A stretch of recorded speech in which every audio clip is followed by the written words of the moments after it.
안녕하십니까? 배팅 부동산 월세 끼고 산 집 전세 세입자 연락 옴 폭락기 이미 진입 진행하도록 하겠습니다.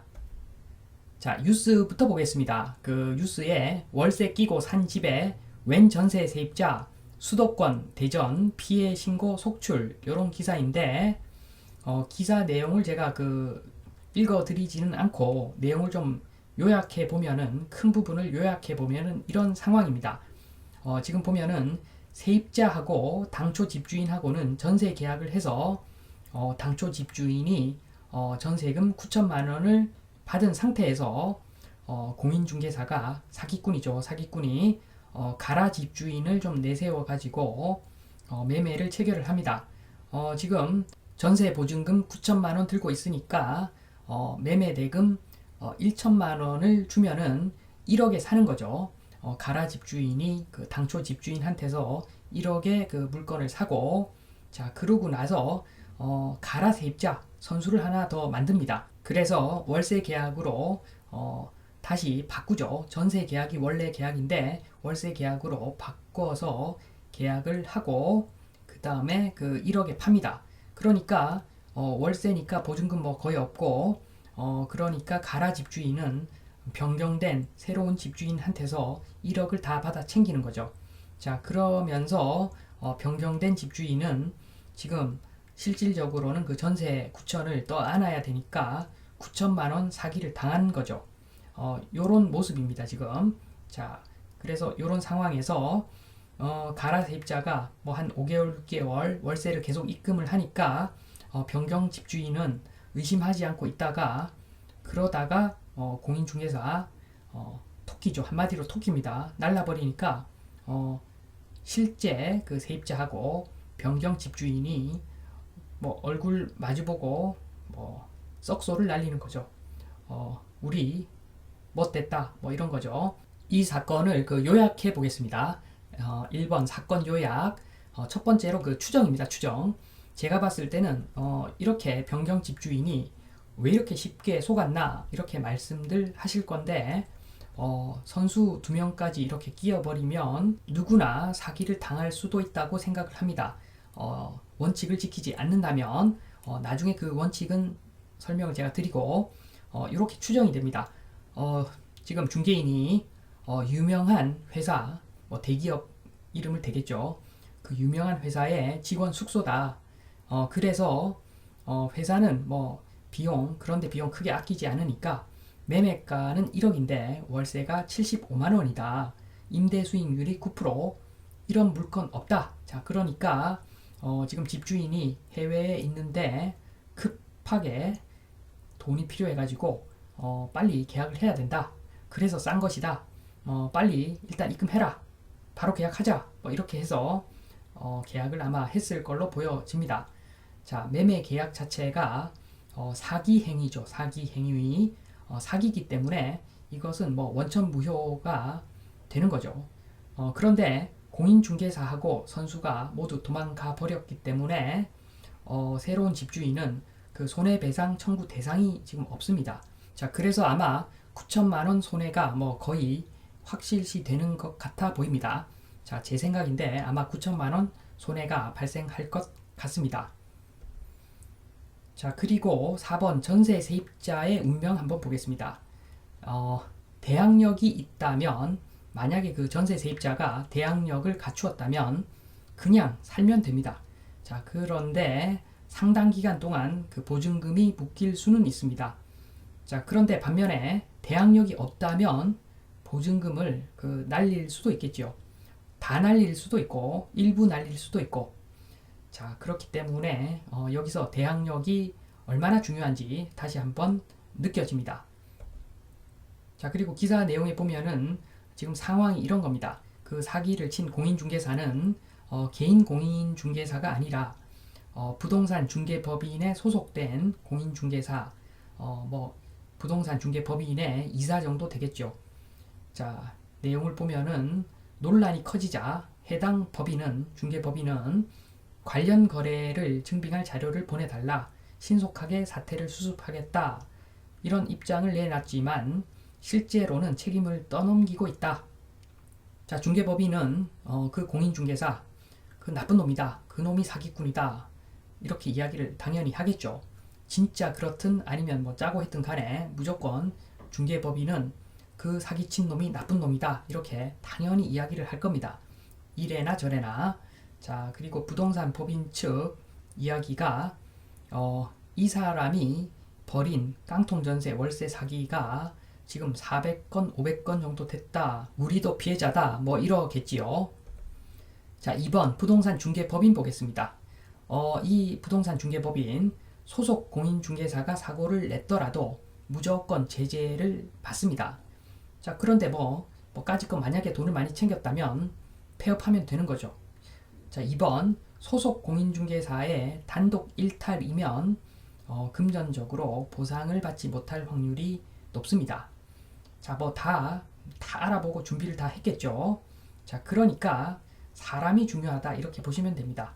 무슨 중개법인, 그 법인이라고 믿으면 안 되고 개인이든 법인이든 담당 중개사가 어떤 사람이냐 이게 제일 중요하다고 보여집니다.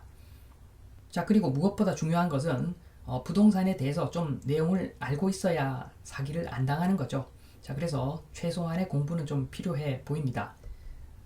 지금 뉴스를 계속 보면은 지금 오피스텔에서 이런 부동산 사기가 아파트 아닌 오피스텔에서 자주 일어나는데 그 이유가 뭐냐 이렇게 물어보니까 답을 하기를 오피스텔은 아파트와는 달리 시세 비교가 어렵다. 특히 신축의 경우 시세가 형성돼 있지 않기도 하다. 개소리죠, 개소리. 자, 오피스텔, 아파트 둘 다 시세가 비교적 비교 확인이 쉬운 물건 중에 하나입니다. 특히나 그 월세 같은 경우에는 주변 물건들을 비교 분석해 보면은 대략 시세를 파악할 수가 있습니다. 자, 그래서 시세 비교가 어렵다. 개소리 맞습니다. 오피스텔, 아파트 둘 다 비교적 시세 비교가 쉬운 물건이라고 보면 됩니다.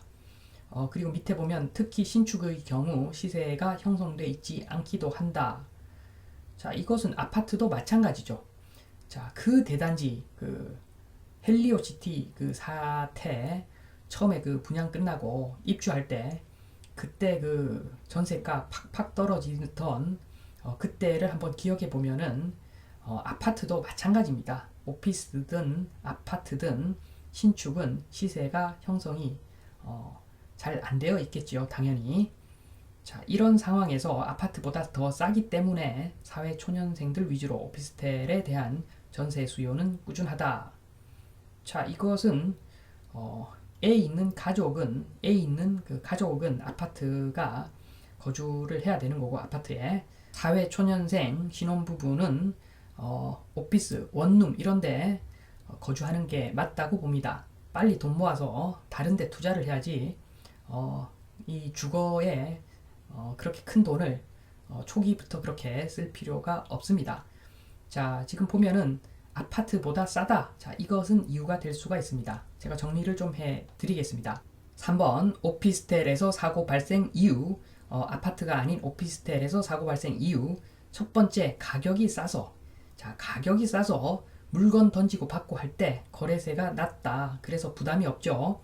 자, 그리고 가격이 싸서 매수자가 아주 심각하게 검토를 하지 않는 점도 있습니다. 좀 방심한다는 거죠. 가격이 싸니까. 자, 그리고 무엇보다도 중요한 것은 3번이죠. 3번. 특정 오피스텔을 특정 공인중개사가 거의 독점할 경우가 있습니다. 속된 말로 아도 친다 그러죠. 아도. 저 오피스텔은 누가 거의 거래를 다 한다. 이렇게 되면은 그 사람한테 엄청 맡기죠. 그 경우에 그 공인중개사는 여러 채로 장난을 할 수 있기 때문에 아파트 한 채, 두 채로 장난칠 때 비해서 오피스텔 수십 채로 그냥 장난치면은 훨씬 더 수익이 크기 때문에, 그래서 오피스텔에서 사고 발생이 더 빈번하다. 저는 그렇게 알고 있습니다. 자, 지금 보시면은 지금 사고를 방지하는 방법을 알아봐야 되는데 가라 집주인, 가라 세입자 이런 선수들까지 끼어버리면 굉장히 사기당할 확률이 높아집니다. 자, 그래도 막을 수 있는 방법이 있습니다. 자, 4번 사고방지법 기본에 충실하면 됩니다. 한마디로. 자, 전월세 끼고 매수를 할 때 그때는 오피스텔 그 세입자가 있을 때 그 세입자가 있을 때 키만 받지 말고, 자, 오피스텔 세입자가 있을 때 방문해서 내부를 보고 세입자에게 직접 이것저것 물어보면은 이 사람이 진짜 세입자 맞구나 느낌이 올 겁니다. 자, 그리고 2번 계약할 때 그 세입자, 매도자, 매수자 모두 그 한 자리에서 계약을 해야 됩니다.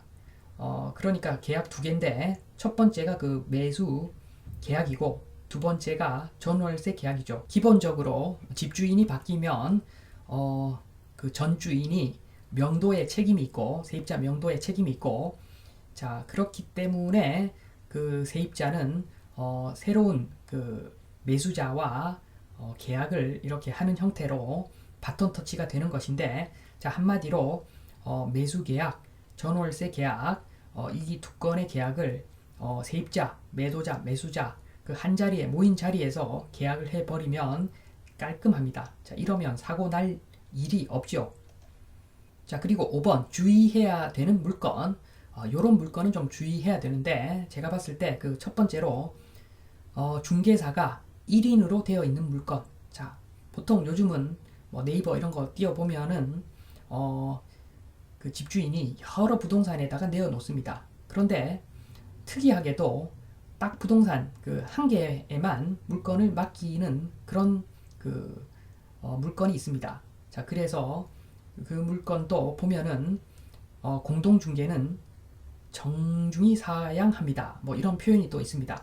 자, 이런 곳과 뭐 계약을 거래를 하면은 일반적으로 뭐 큰 문제는 없겠으나, 만약에 그 한 명, 그 중개사 해당 중개사 그 한 명이 임대인과 굉장히 친분이 있다. 자, 이러면은 임차인 입장에서는 굉장히 손해가 날 확률이 높고, 만약에 매도하는 사람하고 중개사하고 또 친분이 있다. 그러면 매수자한테 불리한 계약이 될 수가 있습니다. 그러니까 이런 중개 물건은 조금은 더 조심을 해야 되는 것이고, 반면에 그 일반적인 물건은 여러 중개사가 경쟁하는 물건, 해당 물건 딱 클릭해 보면 A공인, B공인, C공인, D공인 쫙 나가죠. 요즘은 그 현명한 매도자, 현명한 임대인은 이렇게 여러 중개사들한테 다 물건을 소개하고 경쟁을 붙입니다. 자, 이런 물건은 비교적 안심이다. 이렇게 보셔도 될 것 같습니다. 자, 그리고 제가 제목에 폭락기 이미 진입이라고 했는데, 자, 6번 폭락기 이미 진입 보겠습니다. 자, 첫 번째로 그 시절이 좋을 때는 부동산 경기가 좋을 때는 중개사가 뭐 거의 절대로 그 거의 사기를 치지 않습니다. 그럴 확률이 상당히 높습니다. 자, 왜냐하면 여기저기 그 좋은 물건들 들고 있고 지금 팔아서 수익 실현을 해야 하는 시기인데 왜 사기를 치겠습니까?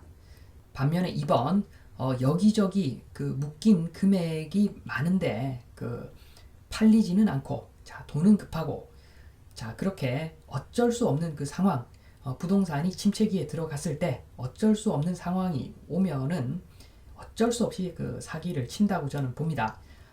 중개사가 기본적으로 자기가 그 사기를 치는 그 행동이 얼마나 무거운 중죄인지 알 것인데 그것을 그냥 사기를 친다. 그것은 어쩔 수 없는 상황일 경우가 많을 겁니다.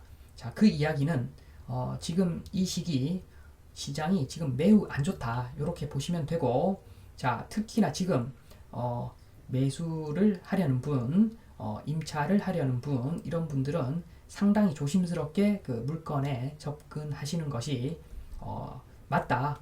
이렇게 정리를 합니다.